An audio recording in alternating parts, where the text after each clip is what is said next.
after much meditating, I have come to the decision to read you the summary on book Chains by Laurie Halse Anderson. I'm sure it's down here somewhere.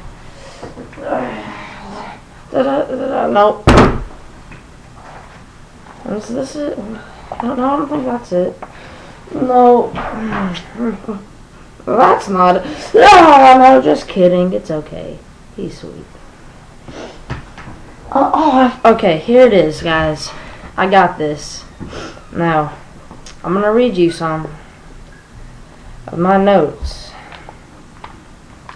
First, with any good book, you got to know the setting. So, Chains is a story written by Laurie Halse Anderson, obviously. It's about a 13-year-old slave, Isabel, during the American Revolution with hopes of being set freed.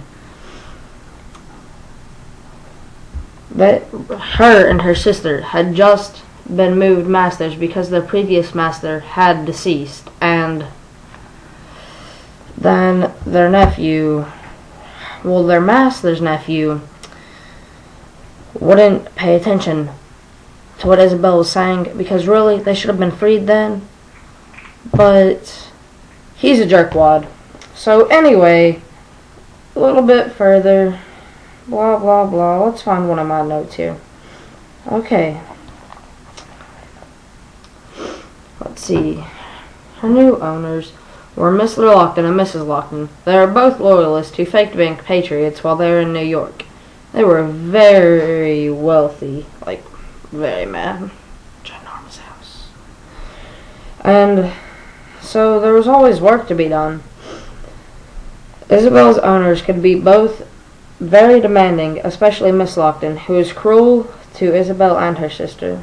Man, she would whip them for no reason. Beat them up. Not really. Not like beat them up like, street fight, dog, but you know what I'm talking about. Okay.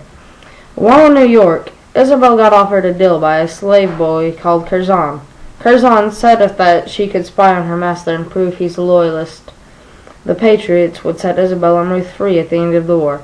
Although she was reluctant at first, Isabel eventually realized that spying might be her only way to get her and Ruth's freedom.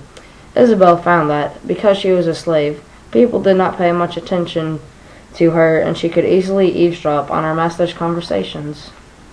It's pretty good.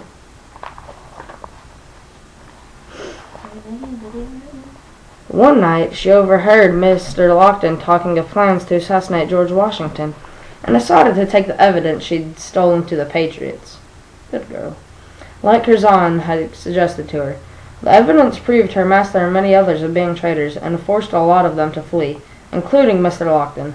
While Mr. Lockton was gone, Mrs. Lockton grew more and more cruel, and finally separated Ruth from Isabel by sending her to Charleston. See, I told you she was cruel. I mean, what is this?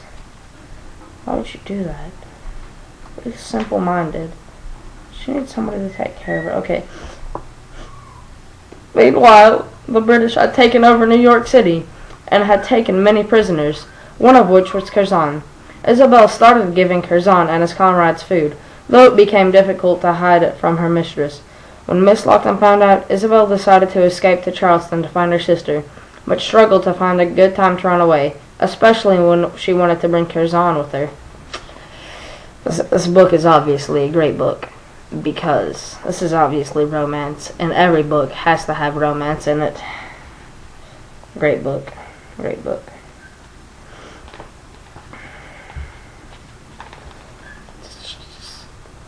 The opportunity presented herself when the British had a party in celebration for the Queen's birthday. What idiots. The Queen's like way over the sea, dog. She's not going to care about that. She broke Curzon out of prison and stole a boat at the harbor. She rowed most of the way across the New Jersey River and let the tide carry her and Curzon the rest of the way. The book ends with Isabel thinking that she's dead, but actually just waking up on the other side and talking to Curzon. And it suggests that they go looking for her sister, and I'll just tell you they go look for her in the next book, Forge. You should read it. I've heard it's really good.